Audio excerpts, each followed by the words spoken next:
வணக்கம். வணக்கம்மா. இன்னைக்கு குடியரசு தினம். குடியரசு தின நல்வாழ்த்துக்கள். வாழ்த்துக்கள்லாம் ஒரு பக்கம் இருக்கட்டும். இன்னைக்கு இந்த நாடு குடியரசோட வாழுதுன்னா யாரு காரணம்? எங்க தலைவர் தாமா காரணம். அவரு முன்னிலை நின்று வாங்கி கொடுத்தனால தான் இன்னைக்கு இந்த நாடே இவ்வளவு நல்லா இருக்கு, தெரியும்ல? சரி, எல்லா இதுவுமே உங்க மக்கள் தான் பண்ணாங்க அப்படின்ற. ஆமாமா, இன்னைக்கு இந்த இந்தியாவே தலை தூக்கி நிக்குதுன்னா என்ன காரணம்? திராவிட கட்சி தான் காரணம். எப்படி தமிழ்நாட்டுல இருந்து இந்தியாவுக்கு நீங்க சப்போர்ட் பண்ணி தூக்கி நிக்க வச்சிருக்கீங்க? ஆமா, இல்ல நவ்யானி. சரி விடு. சரி, இந்த கூட்டணி அழைப்பு இதெல்லாம் இருக்குல்ல, ஆமா, அத பத்தி தான் ஃபர்ஸ்டா பேச வந்திருக்கேன். தேமுதிக ஒன்னு சொல்லியிருக்காங்க. எங்க இதுல 20 எம்எல்ஏ இருக்காங்க. திமுகவும் எங்க கிட்ட கூட்டணி பேச்சுவார்த்தை நடத்துறாங்க, அதிமுகவும் கூட்டணி பேச்சுவார்த்தை நடத்துறாங்க. இதுல எது எங்களுக்கு பெஸ்டா அமையுதோ அவங்க கூட நாங்க கூட்டணி வைப்போம். ஆனா 20 பேர் இருக்காங்க, சோ நீங்க அதையும் பாத்துக்கோங்க அப்படின்றாங்க. இதுல எப்படி அவங்கள கூப்பிட்டு ஏமாத்துற மாதிரி ஏதோ பிளான் இருக்கா? அதெல்லாம் இல்லம்மா. 20 எம்எல்ஏ இருக்காங்களா, 20 சீட்டு கொடுப்போம். அதுக்கு ஓகேனா உள்ள வச்சுப்போம். அப்படி ஓகே இல்ல நாங்க என்டிஏ கூட்டணிக்கு தான் போவோம் அப்படின்னு சொன்னாலும் எங்களுக்கு பிரச்சனை கிடையாது. ஏன்னா ஜெயிக்க போறது சமூக நீதி கூட்டணி தானே. அதனால அந்த பக்கம் போறவங்க யாரா இருந்தாலும் எங்களை பார்த்துட்டு எங்க கிட்ட இந்த மாதிரி இந்த பேசுவாங்க பாத்தியா, பறிஞ்சு பேசுறது, ஐயா அம்மா எல்லாம் கெஞ்சி கூத்தாடிட்டு எங்க தலைவர் முடியவே முடியாது அப்படின்னு சொல்ற பட்சத்துக்கு தான் அந்த பக்கம் எல்லாம் போவாங்க. இல்லைன்னா எங்களை விட்டு யாருமே போக மாட்டாங்க. யாரா இருந்தாலும் ஜெயிக்கிற கூட்டணியில இருக்கணும் தானே விரும்புவாங்க. சரி, அதை விட அவர் சொல்றது பார்த்தா அவரு கெஞ்சுற மாதிரி தெரியல, நீங்க தான் வாங்கன்னு கெஞ்சுற மாதிரிலாம் இருக்கு. அம்மா, நீ என்னம்மா உண்மை எவ்வளவு பட்ட பகல பப்ளிக்கா போட்டு உடைக்கிற? ஆல்ரெடி இந்த பக்கம் கூட்டணி ரொம்ப வீக் ஆயிட்டே போகுது. என்டிஏ கூட்டணியில ஆளாளுக்கு சேர்ந்துகிட்டே இருக்காங்கல்ல. அதான் தேமுதிகவுக்கு ரூட்டை போட்டு பார்த்தோம். அவர் 20 சீட்டுக்கு மேல கொடுத்தா வரோன்னு இருக்காரு. அப்படி இப்படின்னு பேசி 25 முடிச்சிருவோம். யார்கிட்டயும் சொல்லாதமா, ரகசியம் இது. சரி, ரொம்ப ரகசியமா இருக்கு. அம்பத்தூர்ல ஒரு பெரிய ஓட்டக்கா. நான் கூட சரி ஏதோ கன்ஸ்ட்ரக்ஷன் ஒர்க் தான் பண்றாங்க போல் இருக்கு அப்படின்னு போய் பார்த்தா ரோடு உள்ள போயிட்டு இருக்கு. எம்மா, அது நீங்க தப்பா நினைச்சிட்டு இருக்கீங்க. இந்த பொதுமக்கள் எல்லாரும் இப்ப வேற சாரல் மழையெல்லாம் பெஞ்சிட்டு இருக்கா. சாரல் மழை பெய்யுதுமா, அதனால ஸ்விம்மிங் பூல்ல குளிக்கணும்னு ஆசையா இருக்குன்னு ஏழை மக்கள்லாம் கேட்டாங்களா. அதனால எங்க தலைவர் எல்லாரும் பயன்படுத்தும் விதமா நடு ரோட்லயே நீச்சல் குளத்தை கட்டி விட்டாரு. போய் குடும்பத்தோட குளிச்சு குதுகலிப்பீங்களா, அதை விட்டுட்டு அதெல்லாம் ஒரு குத்தம்னு சொல்ற பாத்தியா? எப்படி சைட்ல வண்டி போகும், கீழே நீச்சல் அடிப்பீங்க அப்படி? ஆமாமா, குளிச்சுக்கிட்டே பாரு, வேடிக்கை பார்த்துட்டே குளிக்கலாம்ல. அதுக்காக தான் நவீன முறையில ஒரு நீச்சல் குளத்தை கட்டி விட்டுருக்காரு. ரொம்ப நவீன முறையில எல்லாம் இருக்கு. இதெல்லாம் பார்த்து தலைவருக்கு அடுத்த தேர்தலில் ஓட்ட போட்டு ஜெயிக்க வைங்க. உன் வீட்டு வாசல்ல கடலை கொண்டு வந்து நிறுத்துவாரு. சரி, நீ எலெக்ஷன் வரைக்கும் முட்டு கொடுத்துட்டு நிக்க மாட்டேன், நான் போறேன். கிளம்புமா. அக்கா வணக்கங்கா.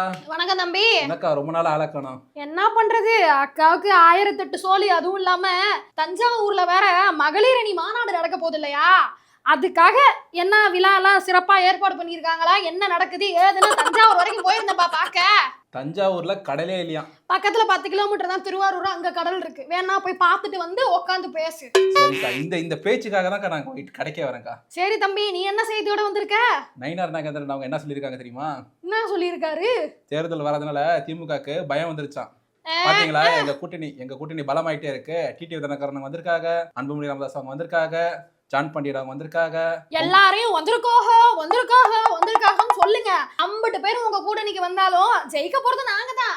ஏன்னா மக்களோட செல்வாக்கும் மக்களோட ஓட்டும் அம்புட்டும் எங்களுக்கு தான் இருக்கு தம்பி. அப்படி இருக்கும்போது நீங்க கூட்டணி இன்னும் 10 பேர் என்ன 40-50 பேர் சேர்த்தாலும் ஜெயிக்கிறது நாங்க தான். சரி, சட்டம் ஒழுங்கு எப்படி இருக்குன்னு மக்கள்லாம் பார்த்துட்டு தான் இருக்காங்க. பெரம்பலூர்ல போலீஸ் என்ன பண்ணிருக்காங்க, கோர்ட்ல இருந்து குற்றவாளியை கூட்டிட்டு ஒரு இடத்துல சாப்பிட்டு உட்காந்துருக்காங்க. அந்த இடத்துல 4-5 ரவுடிங்க என்ன பண்ணிருக்காங்க, போலீஸ் இருக்காங்கன்னு கூட தெரிஞ்சு பெட்ரோல் வெடிகுண்ட 2 வெடிகுண்ட போட்டு போயிருக்காங்க.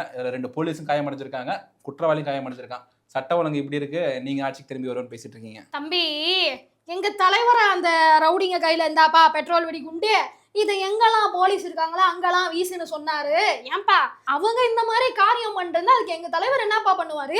அந்த மாதிரி வீசுறவங்க மேல நடவடிக்கை தான் எடுக்க முடியும். அதை தவிர வேற என்ன பண்ண முடியும்? அவங்க உங்களுக்கு சொந்தமா அறிவுன்றது வேணும்பா. 1008 சொன்னாலும் அவங்க செய்யறதுதான் செய்யறாங்க. அதுக்கு பின்னாடியே வாழை பிடிச்சிட்டு தெரியவா முடியும்? இந்த முட்டைதாக்கா மக்கள் எதிர்பார்க்கறாங்க. சரி, அடுத்த நியூஸுக்கு போறேன். ரிப்பப்ளிக் டே நடந்ததுல குடியரசுத் தலைவரை கொடியேற்றி வச்சாங்கல்ல, அங்க யூரோப்போடைய தலைவர் உர்சுலா அவங்க பங்கேற்று இருக்காங்க. யூரோப்போட நம்ம ஃப்ரீ ட்ரேட் அக்ரிமெண்ட் போட்டுட்டு இருக்கோம். ட்ரம்ப் அவங்க கூட 50% டாரிஃப் போட்டோன்னே எவ்வளவு கத்துனீங்க இங்க பாத்தீங்களா? அங்க 4.5 லட்சம் கோடிக்கு மார்க்கெட் இருக்கான் துணிமணி எல்லாம் ஏற்றுமதி பண்றதுக்கு. பரவாயில்லையே. சின்ன மீனை விட்டு பெரிய மீன் பிடிச்சிருக்கோம் பாத்தீங்களா? ஆமா, இதுக்கெல்லாம் யாரு காரணம்னு நினைக்கிறேன்? எங்க தலைவர் தான் காரணம். இந்த ஆபரேஷன் சிந்தூர் நடந்துச்சு பாத்தியா? இங்க தமிழ்நாட்டுல ஒரு பேரணி நடத்தினாரு. அந்த பேரணியை பார்த்து பாகிஸ்தான்காரங்க நடுநடுங்கி போய் அந்த இதை கை விட்டாங்க.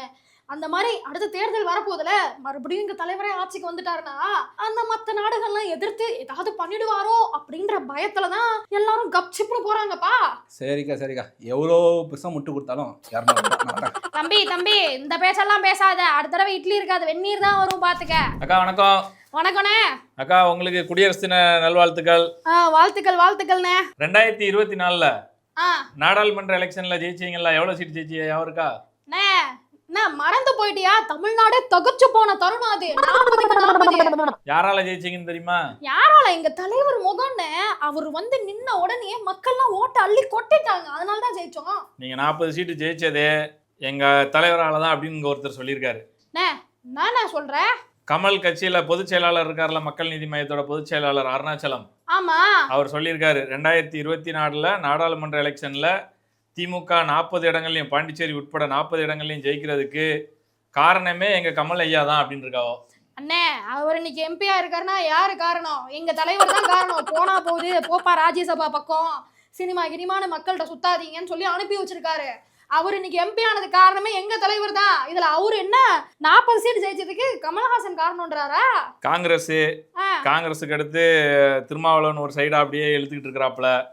இன்னைக்கு வந்து பாத்தீங்கன்னா கமல் கட்சியில இருந்தும் பேச ஆரம்பிச்சிட்டாங்க. ஐயா, நீ சொல்றத பார்த்தா கூட்டணி புட்டுக்கிட்டு போயிடும் போல் இருக்கே. இரட்டை இலக்குல எங்களுக்கு சீட் வேணும்னு கேக்குறாப்ல கமல். அண்ணே, ஆளுங்க இருக்காங்களா முதல்ல அவர் கட்சியில நிக்க வைக்கிறதுக்கு? அவரை தவிர வேற யாரு இருக்கான்னு சொல்லு. ரெட்டை எனக்கு என்ன சீட்டு?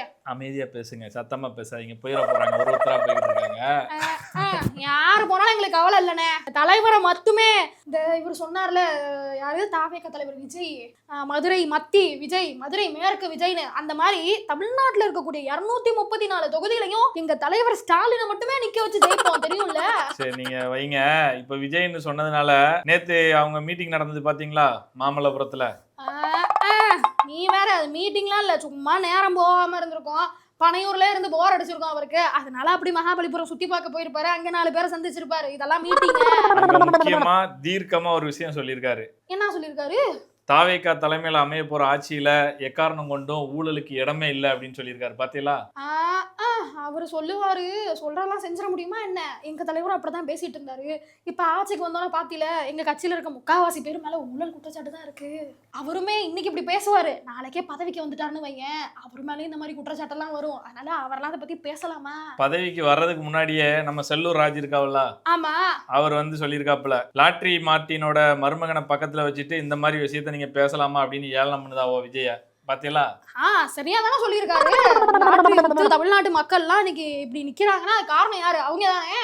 அவரை கூடவே வச்சுக்கிட்டு ஊழலை ஒழிப்பண்ணா முதல்ல ஆதவ அர்ஜுனாவை தான் கட்சியை விட்டு ஒழிச்சு கட்டணும் அவரு. பொதுவா இந்த வெளியே என்ன பேசிக்கிட்டு தான் பாத்தீங்கன்னாக்கா, தாவேகான்றது இன்னொரு திமுக தான். திமுக மாதிரி வர ஒரு கட்சி தான் தாவேகா. அதனால தாவேகா வந்ததுனால பெரிதும் பாதிக்கப்பட போறது, ஓட் ஷேர் வந்து பிரிய போறது திமுகவுக்கு தான் அப்படின்னு பேசிக்கிறா. பாத்தீங்களா? அண்ணே, எங்க கட்சியில காவாசி வருமா தாவேகா?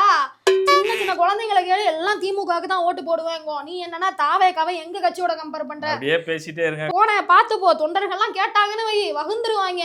பொழைச்சு போ. இப்படியே பேசிட்டு இருக்கா.